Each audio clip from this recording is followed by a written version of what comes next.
Hey, kids cook real food. Katie Kimball here for the Healthy Parenting Connector. And today, as always, we're connecting you with experts who have the information you need to raise those healthy, independent adults. We got to talk about how we get through the day, how we get through the tasks in our day, how we get through the life skills, how we get through the bumps in the road. And that is all about coping skills. And I'm honored to have Janine Halloran here to talk to us about that. Welcome, Janine. Thank you so much for having me, Katie.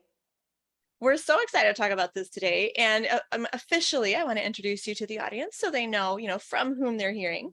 Janine Halloran is a licensed mental health counselor who's been working with children, teens, and their families for 20 years. She's been helping children and teens build their coping skills in a variety of settings: schools, mental health clinics, and private practice. She is the author of several books, including the best-selling Coping Skills for Kids workbook and Coping Skills for Teens workbook. And very fancy, work has been featured in Boston Globe, CNN, Huffington Post, and more. She lives in Massachusetts with husband and two kids. And how old are your kids, Janine? Because everyone always wants to know that. 12 and 14. So I've got like a tween and a teen, like a full teenager. Yes, so you need coping skills as well. But today we're mostly talking about teaching them to kids. But I would love to hear your background, like what in your heart brought you to become a counselor, and then what has drawn you to focus so much on the idea of coping skills. Sure. So actually, what's really interesting is I became a counselor because I went to counseling when I was in high school. And my counselor was so helpful and so wonderful and just helping me understand like my thoughts, my feelings, my actions, how they're all connected. And I felt like I remember sitting in therapy and being like, I want to do this with my life because this isn't so incredible and helpful for me as like a high schooler to like understand all these different things. And so I want to be able to do this for other people. I want to be able to help kids as they're going through, and maybe they're being bullied, maybe they're having a hard time dealing with their emotions. I want to help them. So I actually, I decided that pretty early on, and I just went through school. I got my bachelor's and I got my master's. And I remember I got my first job out of grad school, and I remember being in a classroom, right? And there were all these kids that were having really big emotions because these were the kids that weren't like able to be in a typical school setting. They were sort of placed in other places. And I remember, gosh, everybody's having a really hard time coping. And the like three coping skills I learned in school are like not cutting it anymore. So like I really need to build, I need to find what are those things that are going to work for these kids. And so I started researching and I started listening and I started watching what was happening and talking to my colleagues. And I kept sort of like bringing together all these ideas of different ways that kids could cope. And then over time, I was like, I really need to find a book that has like all these strategies. Like, where's this book? And I kept talking to my husband about it, and he's like, it does not exist. Can you please write it already? And I was Right? like, Amazing. okay, not my plan, not in my plans at all. But I just wrote it. I wrote it in my old living room, and like it just came from my heart. I just felt like I was writing to the clients that I used to work with, writing to my current Wow. clients, writing to myself, writing to my kids. What are the things that are going to help you? What are the strategies that are going to help you? And trying to mold it to the kids that you have, because not all coping skills work for all kids, just like they have different learning styles, they did have different ways of coping. And so to be able to honor what their little personalities show you and what really resonates with them and what makes them feel good and bring joy to them. So that's really where it all sort of started, and then it has just snowballed. It's fine. Well, I love how just organic and wholesome your story is, that, you had a good experience with counseling, which is already like that just made my heart happy and that inspired you to help. And then, the three skills you learned in college weren't enough. Like it sounded like on day one. Isn't that kind the little bit college teaches you how to learn, doesn't always teach you everything you need to learn. So how wonderful that you dove into the research. And then, of course, that's why your book is so helpful, because you didn't write it to be a bestseller. You didn't write it for money. You wrote it for humans, and it's working for humans. So just lovely. What are some of those go-to coping skills that fit the widest variety of kids' personalities? Oh, sure. So, one of the first things I noticed is that kids do not like to necessarily have coping skills that everybody can see. Like, they want, I call them invisible coping skills. They don't want anybody to know that they're coping. They just want to do it without everybody like noticing. There are those kids who are like, I'm going to do volcano breaths over in the corner. I don't care if everybody's looking at me.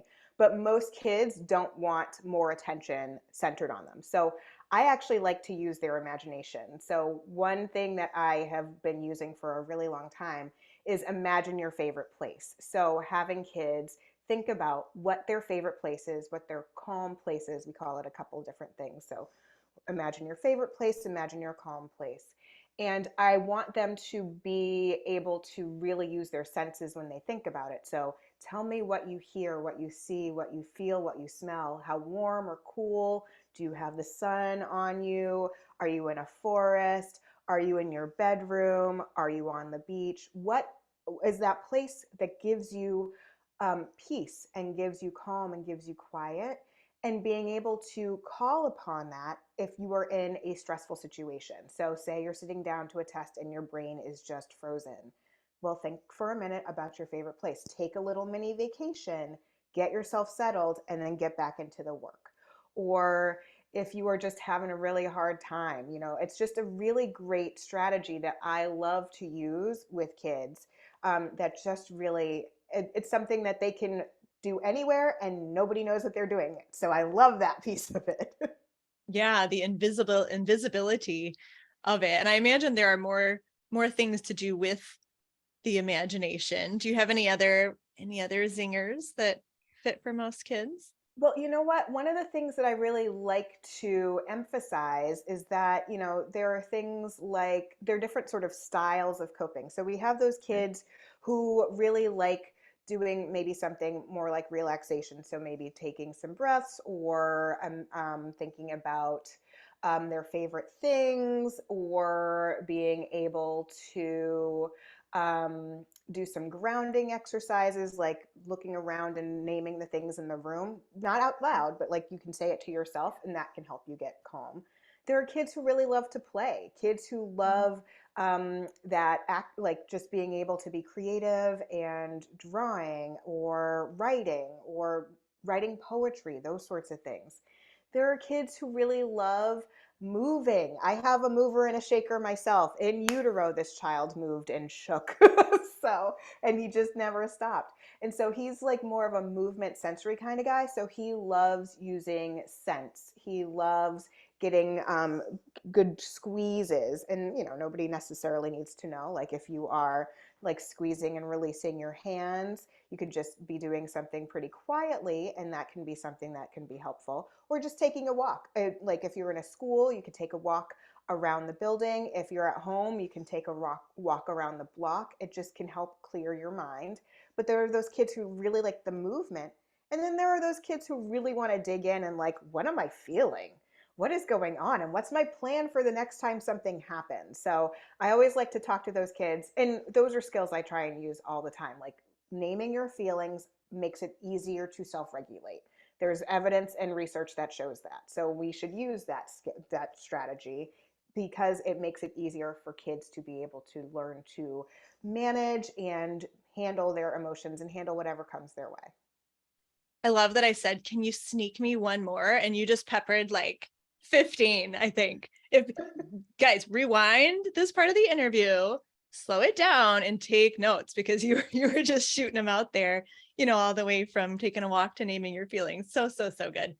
And I usually tend to start with defining things. And for some reason I didn't today, but I almost want to back up and say, okay, hold on. Let's define a situation, types of situations in which kids would need coping skills. And then what is the goal of Oh, yeah. utilizing a coping skill? What is a coping skill? So, a coping skill is a way that we deal with difficult feelings, challenging situations, or overwhelming times in our lives. So, it could be, somebody's grandma is sick, and so they're having a hard time dealing with that. Maybe parents are getting divorced. Maybe they're really struggling in school. Maybe they're having problems with friends. Maybe they're just feeling very anxious or very worried about things. So, those are all times when kids need coping skills. We all need them. all the time. Adults use coping skills, teenagers use coping skills, older adults use coping skills. Everybody uses them. But it's really about finding those strategies that are safe and healthy. That's what I really like to emphasize. Because, throwing something when you get mad is a strategy you can use, but it's not healthy and it's not safe. Like, you're going to hurt somebody, you're going to hurt yourself, you're going to hurt the wall. You know what I mean? So you want to be able to find something that's safe and healthy, that doesn't hurt anybody else, doesn't hurt yourself, doesn't damage property, that you can do.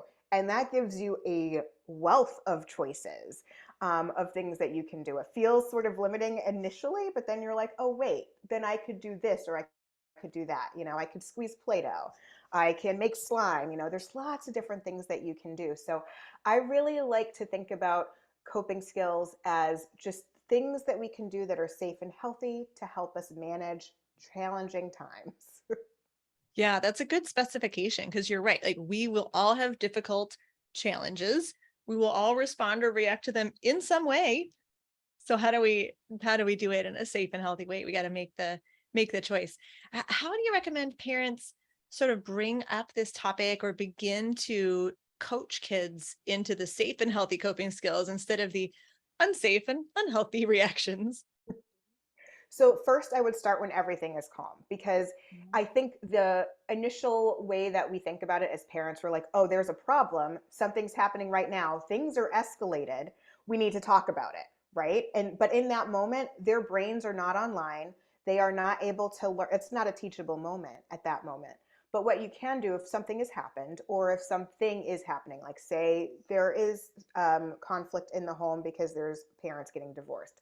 Say you're noticing your child is feeling much more anxious than they were before, much more worried than they were before. When things are calmer, that's when you approach the conversation and keep it light and sweet as much as you possibly can, like to be able to say, but honest, like, things are really challenging. I've noticed that it's really hard for you to go to school. It seems like you're talking about being worried more than you were before. Um, or, I'm noticing it's really hard for you to go out in social situations. I want to talk with you about ways that we can help you so that you can actually go and do those things. Because I know you like to do those things, and I know that you kind of miss doing those things, but it's hard for you for lots of different reasons. So let's talk about it. Let's figure out what strategies you can use. And sometimes I will actually encourage families to go through the coping skills checklist that I have available, and do it in like small chunks, because it gives kids an idea of things that they already are doing that can be used as coping skills. Mm, So something like reading, for kids that love to read, it is so soothing actually. yeah. But they don't necessarily connect the dot of, I'm feeling overwhelmed, I'm feeling worried, maybe I can read. So having that going through the checklist can help them sort of make that connection. And then understand that, like, you can make the list and you can go through it and you can figure it out, and it will still not go well. Okay? It will not go well, because that is parenting and that is life, and they are human just like we are. Good point. So it's not going to be perfect day one out of the gate, but use that time. Like, the next time something happens, you can, after it's all over, after brains are calmer, talk about it. What Mhm. happened? What went well? What did not go well? What was helpful? What was not helpful? Let's make a plan for the next time. And then the next time, talk about it again. Maybe it lasted a shorter amount of time. Maybe they were able to go out for a few minutes, and then they had to come back, and they texted you to, like, come pick me up. I can't do this. Mm. But they did it, right? They went out and they did it, and they could come back. So it's really about continuing that process, recognizing that it's not going to be done, and bringing into the idea of, for the families, for the adults, that we're helping them learn these skills so that when they are getting older, they can figure it out themselves. They can do it themselves. That's the whole goal, for them to figure out what are the things that are going to work for them, what are the things that are going to help them, and how do we try and introduce it to them. So, like, let's try this skill together, let's try that one together, um, so that they can learn how to do these things as they grow up. I really like when I'm introducing coping skills to kids, to do it with them. So as a therapist, that's like easy peasy lemon squeezy. That's why I'm there, right? Right. But as a parent, I will do it too. So I will say, let's do some deep breathing together. We're going to talk about gratitude at dinner tonight. And I actually don't even say we're going to talk about gratitude at dinner tonight. We actually just do it. I'm like, in order to leave the table, you need to tell me one good thing that happened to you today, or one thing you're thankful for, Mhm. or one thing that made you smile today. So building those strategies and doing it at home in a way that doesn't feel like we're going to sit down and talk about coping skills, but it's just part of your natural conversation. I even encourage parents, like, if they feel comfortable enough with their own strategies, to be like, I'm feeling overwhelmed right now. I'm going to go take a walk and I'm going to come back. And I think that's going to help my brain, to be able to use yourself as a model and I say that to my kids all the time. Like, I am kind of like here. So I'm going to go and I'm going to work out, or I'm going to like take a break and read a book. My brain is fried. I'm going to go do something else to help me like sort of reset. So it's kind of it's nice. And then, you get your kids, you do it enough, and then your kids will tell you, like my daughter told me in the middle of COVID, I think you need a break. I think you need to play some video games, mom. And I'm like, that sounds like a wonderful idea. Let's do that.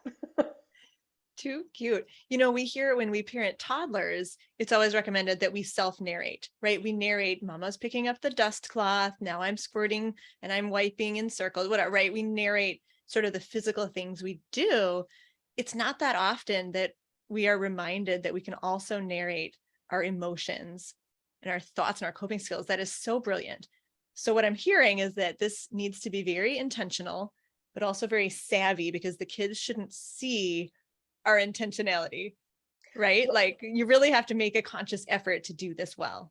Well, and as they get older, they're going to be more savvy and pick up on it and going to be like, no, thank you. I know what you're doing and I'm not doing this. But when they're littler, you can totally like just put it in. Uh-huh. So I work a lot with teenagers and they are like onto you. They're like, I'm not doing that. And, but if you introduce it in a way like, let's do this together, and try and not make it as like, overt, but just like sort of do it. Like, Yeah. I'm not going to say we're going to do gratitude at dinner tonight. I'm just going to do gratitude at dinner tonight. I'm Yeah. not going to say we're going to practice deep breathing.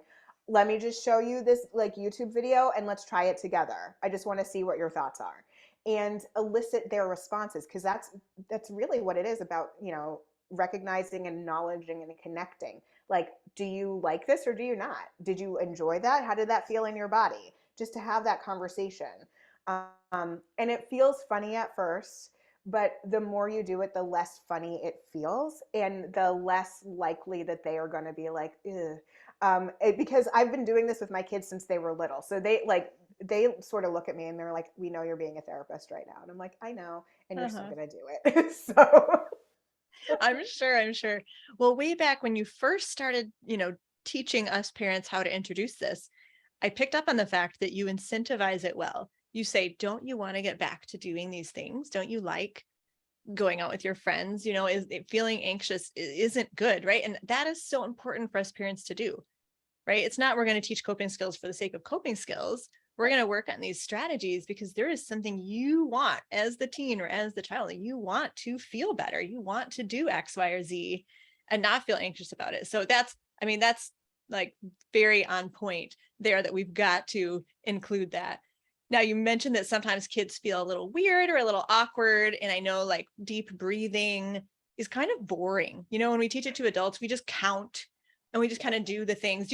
I hear you have some kid friendly ways to do the deep breathing. Oh my gosh, I love talking about deep breathing because it feels so hokey, right? It feels so like overdone, and people are like, it doesn't really matter. It absolutely totally does. And the way that I actually get buy-in from my older kids and my teenagers is I say it's like a body hack. When you are doing deep breathing, you are telling your body to calm down. So your body automatically goes into this fight, flight, or freeze sometimes when you get worried or anxious or overwhelmed. Well, tell your body to get out of that, you take deep breaths, because when your body is in that fight, flight, or freeze mode, your breathing is really shallow. And it really is helpful to tell your body, okay, we don't need to be in this mode anymore. We can get back to rest and digest by just doing those deep breathing. So it's really powerful. And sometimes what will happen is a person who is taught deep breathing to a lot of kids, they will hyperventilate or they will like breathe in and not breathe out. Like that happens all the time. So I Like that's was, what kids naturally do when they're yeah, attempting. Oh my yeah. gosh. So Okay. they'll be like, I'm like, that's not a deep breath, y'all. Like, that's not it. That's not it. Or like they breathe in and they're like, what am I doing now? And you have to breathe out. So I like to try lots of different ways to introduce deep breathing. So one thing I talk to kids about is pretending their belly is a balloon and they want to breathe in and expand the balloon and breathe out and contract the balloon. So like breathe in and breathe out. For little kids, I love using like a stuffy. I have them lay down on their back, I have them put their stuffy on their belly, and I have them move the stuffy up and down. And so that helps them practice doing those deep breaths, but using their belly as a like that way they are definitely using their belly because they have to move their like person up or like their stuffy or even their like little like guys. That's what my little brother-in-law used to call them. He used to like all of his like action figures, his guys. um, so you could even like put your like little Hulk on there, your like little Wonder Woman, and have them move up and down. So I like doing that with little kids because it helps them really engage their belly. For bigger kids, sometimes what I will do is I'll have them do 5 finger breathing. So breathe in and trace that side of the thumb, breathe out, and then breathe in and breathe out. So you go through the whole hand and you have 5 deep breaths. Now that looks like it's going to be like one of those not invisible skills, but what you can do when their kids are bigger, you can have them just put their hand on their lap underneath the desk and they're tracing and it just looks like they're, playing with their fingers, but they were actually taking a deep breath. I do like doing counting as well, but I also like shapes. There's lots, having kids like pretend there's like an infinity sign or a lazy 8. So breathing in on one side as they trace, breathe out on the other side. So I love being able to introduce ways that work for deep breathing for kids just because it is such an important skill and it doesn't always work for all kids. Like not every way will work for all kids. So my daughter actually, she's like, I do not like when they make me breathe according to the numbers. Like I then feel like I need to like reset my body. Like I feel like my breathing is off. And I'm like, well, then don't breathe with the numbers. Just breathe in and breathe out at your own pace. Like that's fine. You can do that. Mhm. That's great. I have totally seen my 7-year-old do the finger thing. I think he's been taught that by a counselor at school. Yeah, he's totally done that. So it works. It's awesome. Yeah. Now, what about, okay, so you gave very good advice to parents that we teach it in the calm moments. We use repetition, continually including things like gratitude at the table. That's all the calm stuff. That's where we do have to keep our parent brains engaged and remember to do it. What about in the difficult moment, right? Like that's when we tend to gut react and try to teach in that moment. Like you said, that's not when we can teach, but how do we help our kids remember to use those skills when their brain is inflamed? So, especially for the younger kids, I really like using visuals because they can't necessarily hear, but they can see a little bit easier when they're in that mode. So, to be able to actually have like visuals of kids of the strategies that they can use. So you can make it kind of fun. Take pictures when they're calm of them using the skills, or even like sometimes I've even taken videos of kids so they can like watch it and like see themselves actually doing the skills so they can like get better acquainted with that. Like I'm seeing myself do it, so that means I know I can do it. Just or like cute little images, pictures, words for the older kids so that it can remind them these are my strategies. I actually really like using something called a coping skills toolbox. So that's basically where you're putting together a little highlight like of the most liked coping skills for that particular child. So say they really like reading comic books, they really like coloring, they really like blowing bubbles, and they really like using fidgets. So I put all of those things in this box, and I have a place where they go in the house where they are going to sort of learn how to calm down. That's where they can go. That's their calm space. That's their peace corner, whatever they want to call it. So all the strategies and all the things that they need are there as opposed to like trying to find it in the moment. Like you just sort of have to plan and be thoughtful and prepared for when that moment will happen. Because as we all know, as adults raising children, that moment will happen. So to be able to have it all ready to go makes it so much easier. Yeah. Would you, so let's say a child's freaking out and, really a 2-year-old tantrum and a 12-year-old tantrum, they look a little different, but the kind of the same thing is going on in their brains. Do you intervene? Like, would you show them the picture of them, using the coping skills in a calm moment? Or would you say like, hey, peace corner, like, how, you know what I'm saying? Like, how do you intervene without becoming part of the explosion? So what I do is first I take my own deep breaths because it's very Mm, easy. Like I want to make sure that I am being the thermostat. I'm setting the temperature, not the thermometer going up and down. So I say that to myself. When my kids were little, I would say that to myself. Be the thermostat, not the thermometer. Be the thermostat, not the thermometer. So keeping myself calm is huge, huge, because then if we're escalating and then they escalate, we escalate, they escalate, then I would say like one sentence, like over and over again, not like constantly, but I would say, you can use your peace corner. I'm here for you. So that would be like my like couple of sentences. You can use your peace corner. I'm here for you.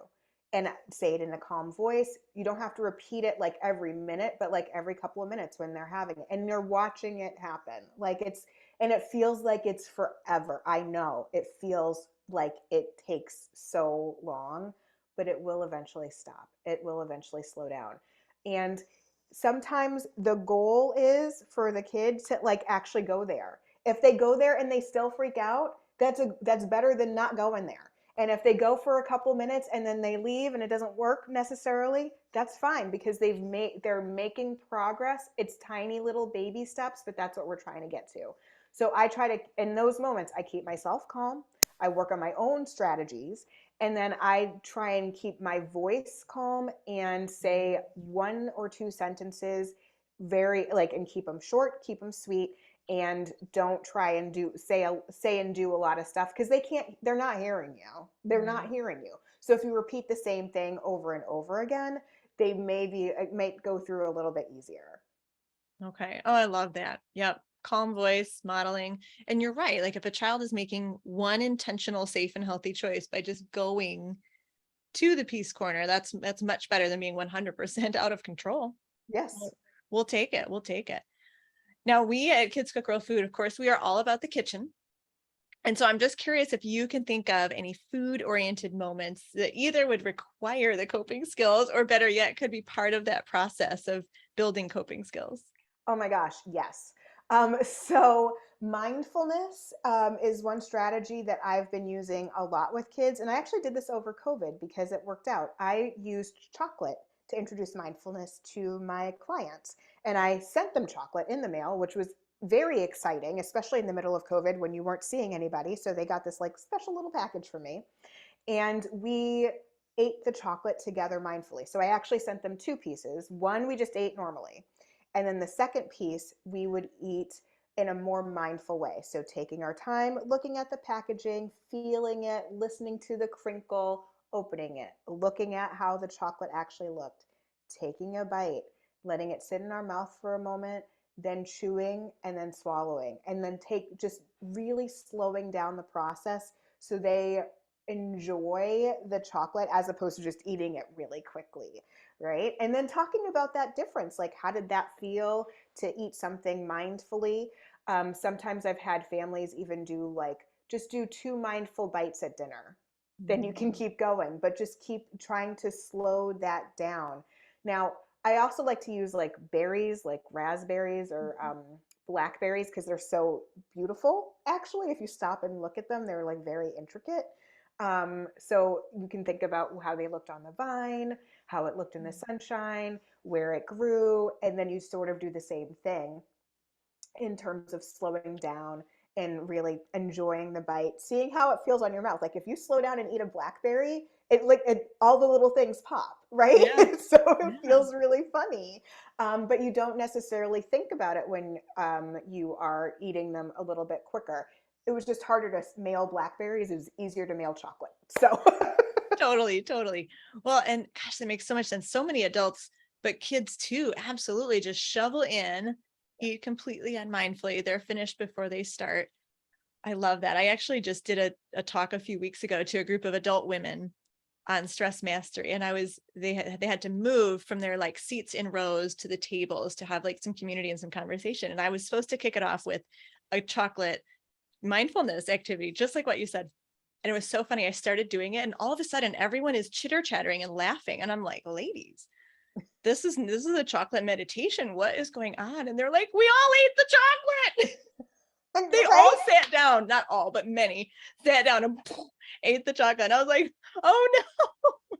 So it was kind of a perfect juxtaposition of like how we just do it mindlessly and how we can, turn on our mindfulness. It was so funny. They all ate the chocolate. I was like, Yeah. what? Yeah, and that's actually why I sent two pieces, and that's why I tell them, like I tell their parents beforehand, and I tell them like Don't eat it. you can eat one, and then we're going to use the other one, but just eat one, because like half the time it was already in their mouth, and I was like, okay, great. So like, don't eat the other one. Just like let's chew on that one, and then we'll do the other one. It's funny, right? Like we don't think about it. We're like, ooh, chocolate. Yep. Yeah. The natural inclination is just to eat. And so it's slowing down. I love the idea too of just two mindful bites. I do think all families could benefit from that, both from a mindfulness mental health coping skills perspective, but quite honestly, also the physiological, the enjoying your food, anti-picky eating, digestion perspective, right? We know we digest better when we chew more slowly and we appreciate our food more. So it's all the whole package. Janine, this has been so fascinating. And I think parents have a massive sort of tray or menu full of options here.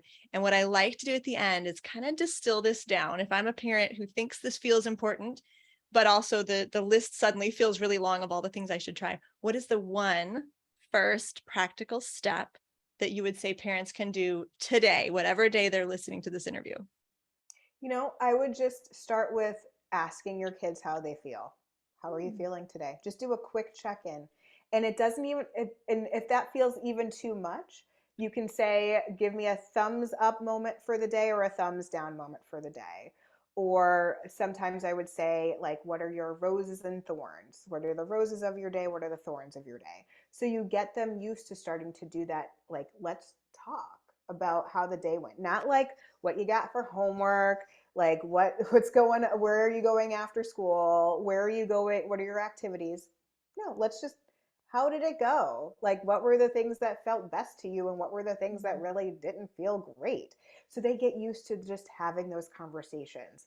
The conversations are where it starts. That connection is where it starts for them to be able to build up and figure out what are the strategies they can use. So I'm all about connections in families.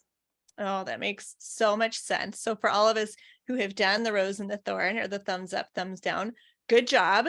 You're already, steps along the path. But I like that too, is sometimes we focus a lot of our conversation with kids and spouses about logistics. So we got to remember to talk about the feelings as well, because that's where the good stuff comes out. Janine, if people want to learn more from you, where can we find you online, and say the title of your amazing books again? Oh, sure. They can find me at copingskillsforkids.com. And I've written the Coping Skills for Kids workbook and the Coping Skills for Teens workbook. Awesome. And you mentioned a checklist. Is that what is at? So I have a little note to include your free link, copingskillsforkids.com/newsletter. Is that where we get sort of the checklist? Yep. So that's sort of like an intro to coping skills for parents. So they have the checklist that actually has some, I'm pretty sure it has some blank coping skills cue cards. So you can like write in strategies, ways that you can put like the things that kids want to try and things that strategies that they already have. So lots of good stuff to start off and try and figure out what those coping skills are for your kid. Love that. Love it. Thank you so much for being here, Janine. We are all honored by your Thank, presence, and we are going to be better parents because of it. So we appreciate your time. thank you so much for having me. Listeners, I will see you back next week for another episode of the Healthy Parenting Connector, where, as always, we connect you parents who so strongly desire to raise healthy, independent kids with the experts who have the information you might not have even known you needed. See you back next time.